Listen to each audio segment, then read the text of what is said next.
Welcome to the channel Com Analysts. Boris ТИЗЕНГАУЗЕN is with you. Today is July 12th. Lots of interesting and important news. Putin declares a terrible fruit war on Azerbaijan and Aliev. Patriots and propagandists are simply shocked. Moscow and the Moscow region are expecting another web from the Ukrainian special services. They are carefully searching everyone, but have not found and will not find anything. The general staff convinced Putin that he can seize the Dnepr, Zaporozhye, and Odessa in the summer. This has simply caused hysteria in patriotic publics. What seizures? What are you talking about? The West is preparing strikes on the economy and tanker fleet, and the Bundeswehrwaltung that long-range missiles will be in Ukraine by the end of this month. Well, Trump's important statement is coming. What will it be about? Weapons sanctions or just talk about this and more in today's issue. If you are visiting this channel for the first time, be sure to subscribe so you don't miss the next episodes. And let's figure it out. So, Putin has declared a fruit war on Azerbaijan.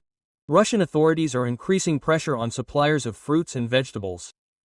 Well, it is clear that all this is happening against the backdrop of a rapid deterioration in relations with Baku, which, let me remind you, began after Russian security forces simply brutally detained representatives of the Azerbaijani diaspora and beat two of them to death during interrogation and detention.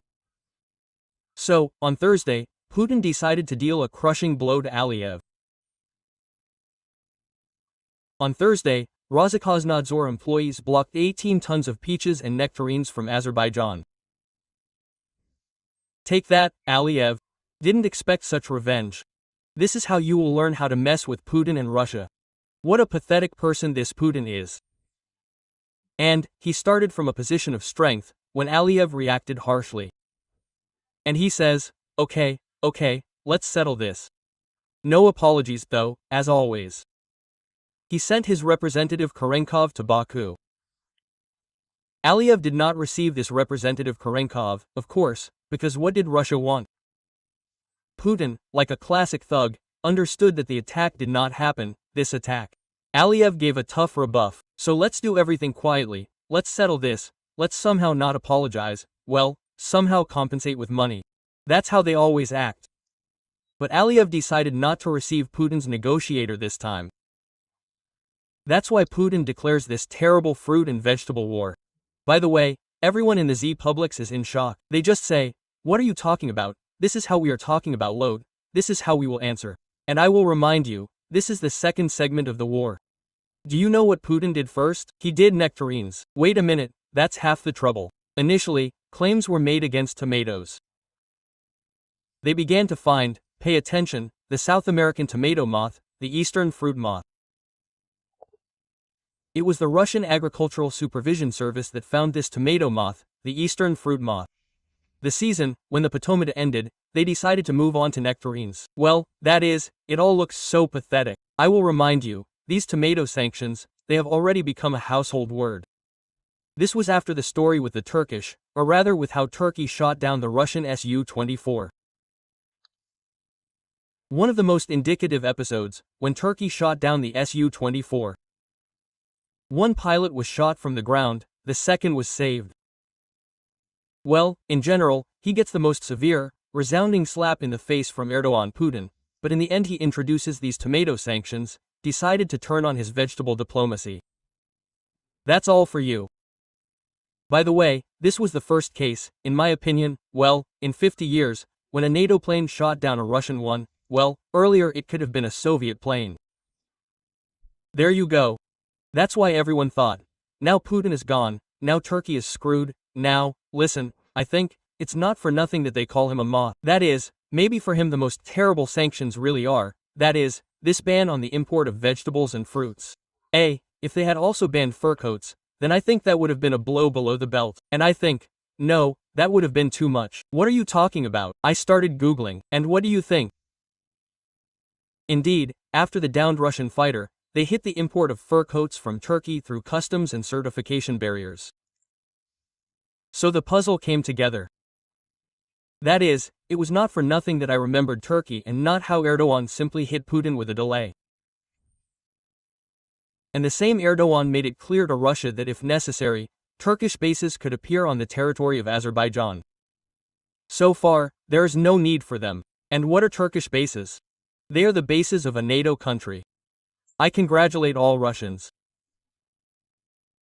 I don't know if anyone could have done a better job than Putin of surrounding Russia with enemies and military bases of their main enemy. Seriously, what was the task for Putin? I don't understand. Children, let's make it so that everyone who is friends with us becomes our enemy. And NATO bases should appear right next to the borders of Russia as much as possible, so that the flight time to the Russian capital is reduced. That was the task for Putin. And student Kabayev did the best job. He also solved an additional task. He killed the Russian economy, drove it into international isolation. He will go to the regional Olympiad on the destruction of Russia and will receive an order there, as they have it, for Shelkov the clever. That was the task. What else can be afraid of? A moth of a web, right? That is, the web really scared me. Thanks to the security service of Ukraine, the service of God, as we call it in Ukraine. He personally scared Mr. Maluk, destroyed part of the nuclear triad. And so cleverly, so cunningly, so creatively, that Putin probably tapped his heels there for several hours. So, about the web. Mass inspections of trucks have begun in Moscow because of the threat of a repeat of the Ukrainian Operation Spider's Web. They check, inspect trucks, gazelles, anything there. They search and search for hidden drones. What I would like to say is that hiding hundreds, even thousands of drones in Moscow is difficult, but possible. That is, they can fly out of any window, from a warehouse, from a roof, and so on. So check or not, but when it is necessary, and it will be necessary, they will fly. The Ukrainian special services have really demonstrated their highest efficiency. Therefore, if suddenly one of the segments of the mausoleum roof at some point moves away and drones rush from there, right there, to the Kremlin, then I don't know whether this moth on 5-centimeter heels will have time to dive into this bunker, run into a hole along the corridor. It's hard to say, but, the mood will be suitcase. Well, and from helplessness, from the fact that there is just hatred, so don't let anyone get you, as they say, it can't conquer, will destroy. Putin launches 600 drones and 26 cruise missiles today. The attack on Ukraine lasted 11 hours. Well, such attacks happen almost every day. Today, the western regions got it. That's all Putin can do at the moment. By the way, friends, let me remind you that while we are waiting for good news from our partners, I hope we will, but they are dragging it out for too long, and the entire defense is based on our wars. And that's why every time I announce a meeting, I say a huge thank you to you. Closing the meeting, I say a doubly big thank you. Today we have a meeting for 3 Sigway 500 LATVs. This is the 152nd Separate Ranger Brigade. They are fighting in the Pokrovsky direction. Legendary fierce warriors are holding back Russian attacks, evacuating, taking prisoners. And we recorded a separate message to you, friends. Let's listen. We wish you good health, military servicemen of the 152nd Separate Jaeger Brigade. We are fulfilling obligations in the Pokrovsk direction. We are returning to Boris ТИЗЕНГАУЗЕN and the observers of his channel to purchase 3 ATVs to carry out the necessary combat missions. Glory to Ukraine, glory to the heroes. These are real fierce titans. For 27 weeks they have been in the Pokrovsk direction. And during this time they have made 300, almost 1,000, of the swamp scum from 200, over 2,000. In general, they fight very dashingly, so let's help them. We will make 3 ATVs. I always say a special huge thank you to you. Link to the collection in the description of this video, link to the collection in comments to this video. And if you are not watching on my channel, here is a QR code, it leads directly to the can of this brigade collection. I really ask you to help. Well, as you can imagine, Putin still has a chance to screw Ukraine so that Ukraine would simply raise its hands and say, "That's it, we surrender, we surrender." Putin, don't launch drones at us anymore, don't launch missiles. I think he's counting on it. That is, to fire at us with shaheeds, to fire at us with missiles. Moreover, cruise missiles are launched from the remnants of this nuclear triad, which has thinned out considerably. Calibers are also sometimes launched from the waters. But, as Budanov, Kirill Budanov, the head of the GUR, said, in order to launch the calibers, this carrier, it quickly runs out of Novorossiysk Bay, launches it and hides there again under the air defense system. That is, this is what happened with the Black Sea Fleet, which everyone was proud of. The Black Sea Fleet fled, is hiding in a Kamchair, is hiding in Novorossiysk. Putin has solved another problem. Regarding the summer offensive, I already spoke about it in the last program. You can see everything for yourselves. The Russians are really suffering some monstrous losses, record-breaking in the history of the war, but they stubbornly keep going. I talked to our soldiers. First of all, they showed how the vampire works, on which we have already closed the training camp. And, secondly, they showed how they destroyed a Russian column with fiber-optic drones. They simply destroyed it like in a shooting gallery, and the quality of the footage is excellent. That is, everything is now thrown into battle. Equipment, biomass from Putin's side. And above all this, whole swarms of drones are buzzing. Everything is tangled up, like a web, with fiber optics. Drones hunt for just about everything, that moves. Well, in general, these sleeping drones sit on the roadsides along the roads, which take off and immediately attack targets. Well, in general, a war of a completely different format. Drones, again, drones, fierce infantry, ATVs, robots. Almost half of the summer has already passed. And with Putin's offensive, as you can see, yes, it is advancing, but it is not exactly rushing on a polar bear in shining armor. No, of course, even Russian voyenkors have already realized that there will be no great brilliant victory. Got it, everyone, except Putin and the thick-headed representatives of his general staff. I do not know what they base their assessment of the information on, but they have convinced Putin that a successful breakthrough offensive with an exit almost to Odessa is possible this summer. I quote one of the Russian war correspondents. The General Staff has put a plan for an offensive in the second half of the summer on Putin's desk. Sources say, they are proposing to release the military for the operation from border protection. North Korean soldiers are being trained to replace them.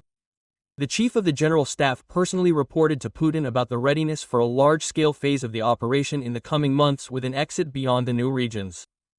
Basically, that's what they call the new regions. And the main scenario, which insiders have become familiar with, plans to break through deep into Sumy, Kharkiv, Dnepropetrovsk region to create a buffer zone until the end of the summer. The document also contains a plan to reach Odessa. And the General Staff suggests that Putin expand the control zone as much as possible before the autumn rains, when this mud and when the equipment cannot be used. And then everyone will go out to a positional defense and so on. According to the source, Russia should have enough resources for such an operation. Then this same war correspondent, in some kind of pre-panic state, writes why all this is impossible and that all this leads to a catastrophe, will end in monstrous losses, and this will be the last attempt to advance on a large scale from Russia. Well, we have heard more than once from captured Russian officers that this is such a last spurt. And in principle, analytical data show that the equipment that Putin had will run out at this rate just by the rains. Therefore, what he plans to advance with next is a good question. And even moderate analysts are already starting to whisper that the Russian economy will face extremely severe tests in the fall. And those who bolder, they say that the economy will go completely crazy. Well, and Skur summarizes that they will have to do as Trump says anyway. Look at the propaganda shows now. Okay, don't watch them, you need to wipe the monitors with holy water. I watch them thanks to my slight schizoidness, please take into account. I can watch a certain, I don't know, time this content and I can retell it to you. So, if earlier some cheerful shows of Solovyov, Skobyev and Popov began with how they would soon take over everything, now they either whine that our Ukrainian drones are terrifying, and look, have pity on us, now they are victims. Look, now a drone is on the beach, then somewhere else. They are victims now. Oh. Treacherous Ukraine allows itself to defend itself. So, they either whine that they are now victims, or threaten Trump, like Solovyov. There are no more great victories left for the Russians. Now we need to explain to the Russians why they will have to tighten their belts for the next 10 years. And most importantly, what was all this for? For what? Oh, by the way, friends, subscribe to this channel. Subscription gives +10 to charisma and -15 to the perception of the Kremlin's greedy propaganda. Against this background, Trump announced some very important statement on Russia on Monday. There are not many options for what he can say. That is, it could be, perhaps, the announcement of new sanctions against Russia, the buyers of its oil. That very, the law on sanctions by Senator Graham and Senator Blumenthal, which is already lying around and which just needs to be put into action. Therefore, this will be a serious story. Or it could be another statement, the official beginning of a new program of weapons assistance to Ukraine. We have already heard that Trump used his presidential right bypassing Congress for $300 million. It seems that Ukraine may be allocated a package weapons. That is, if this is given a start, it means everything is final. They broke the pots with Pleshazaver. Well, this could also be a third option. This could be an unexpected diplomatic attempt to voice, like, we will have a trilateral meeting somewhere in Turkey, and at the level of heads of state there will be Putin, there will be Zelensky, there will be me. We agreed. This can also be, or there could be a combined option. All three options, the first two, of course, are optional, much better for Ukraine. The third option is, well, Putin, we know very well, will come, mumble again, send some ego-like, mumble about the root causes.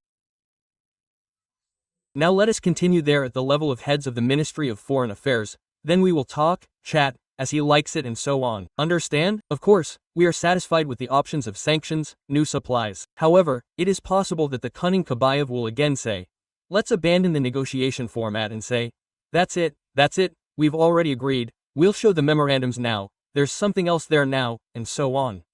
Quote. And so first sanctions in the morning, negotiations in the evening. Every day the negotiations are delayed, the sanctions are working. If you want to delay the war, if you don't, cease fire. It's your business. Well, in general, every day will cost your economy very, very dearly. That's if sanctions are introduced first. Well, and here's where the sanctions are interesting.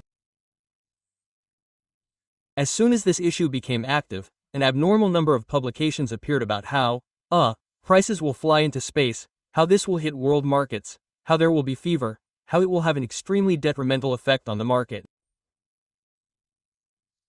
Of course, most of all, these articles, materials, opinions are launched by interested parties, those who will possibly fall under these sanctions. India, China, well, naturally, and Russia is not far behind through its lobbyists. For example, the Indian oil minister predicts that prices will soar to $130 per barrel. In fact, it is possible to make sure that they do not take off. So, this is all a scare tactic, right? Prices, of course, will start and go up first, then go down. But this apocalyptic scenario with numbers, it is quite possible to stop it.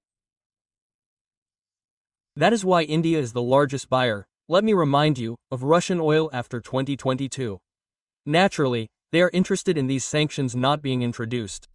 So, how can we avoid it? Turn on OPEC Plus without Russia, of course.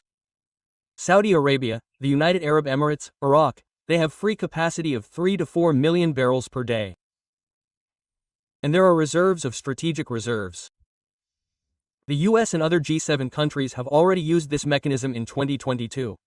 This mechanism is smoothed out, that is, they take it out of reserves, naturally, smooth out sharp price jumps. Well, in general, hit the shadow fleet of the Russian Federation. So, it is possible, and it is not so scary. That's all, they are cutting prices. Remember how they told us at the time, don't hit the refineries. This will have a terrible, terrible effect on some world prices. What happened in the end? We pounded the refineries. How did it affect prices? Well, that's why everything is possible with a competent approach. In preparation for these sanctions, everything can be cut off. All the negative consequences. The Kremlin gave Trump new proposals on Ukraine. This happened. You probably saw that Marco Rubio and Lavrov met in Malaysia. And the Russian, saying that they had nothing more to discuss, how Marco Rubio somehow winked at Lavrov. You see how they, look, that's the kind of contact they have. God, he just winked there. Even if he winked, like, your ass, Lavrov. That's how it is. That's why Rubio, by the way, perfectly showed what this wink meant. The Russians shared some ideas that he, Marco Rubio, will convey to the president.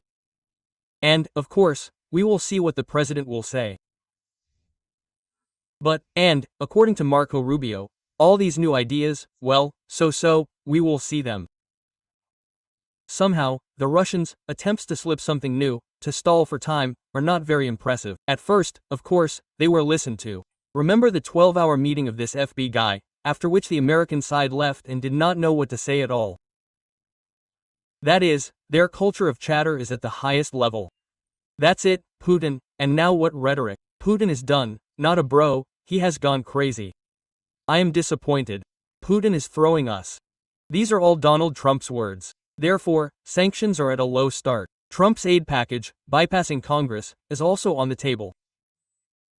And right now, I am sure, right now the situation is balancing before this direction is finally chosen. Where, this little ball, where will it fall? Here come the sanctions, we're killing Putin, finishing him off, destroying his economy, supplying Ukraine with weapons. Or here we're holding some negotiations again, talking about something, 3 months later Trump gets up from behind, leaves the negotiations, and so on. That's why right now, everything here looks more like a scenario. We're bringing down the Russian economy, giving it a cascading collapse, giving the Ukrainians a little bit of weapons, then a little more, and so on. But you and I understand that we're dealing with Donald Trump. Today it's like this, tomorrow I got up on the wrong side of the bed, changed my mind. And in general, Donald Trump's favorite trick is to walk out of a deal, out of an agreement at the very last moment. That's why, yes, we remember who we're dealing with, but it's much better now. Well, traditionally, I always say thank you to everyone who helps Ukraine. First of all, thank you to the American people. Some other important information came from the Bundeswehr. The first long-range Ukrainian missiles, financed by Germany, will be in Ukraine this month.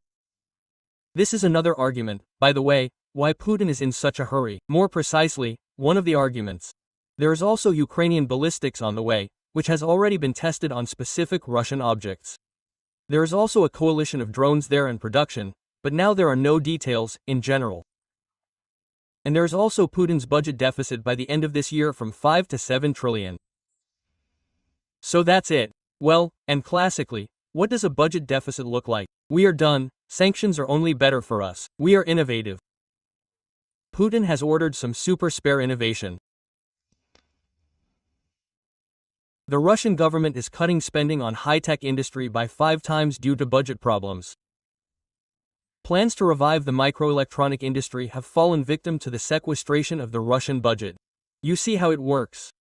Spending on the development of the electronic and radio-electronic industry is being cut by 5 times. They replaced imports. Friends. This, of course, is a classic of the genre. And here Putin coped with the task. Student Kabayev, sit down. 5. Russia and Belarus. So you understand, not everything is so bad in the technology market. Russia-Belarus will develop a sovereign neural network with traditional values. This is Glazev, who has now become, within the Union State, a secretary or whatever this position is called. In general, according to Glazev, the younger generation mainly uses foreign neural networks, including those created in the USA and China. And, of course, these networks can be manipulated, so we will create our own. The latest examples of deep testing of Western-style artificial intelligence have shown that one of the famous chats has fallen into racism, Nazism and glorification of fascism. So we must be very careful about what values are embedded in artificial intelligence. So, then, look who is going to create this new Russian artificial intelligence with its traditional values.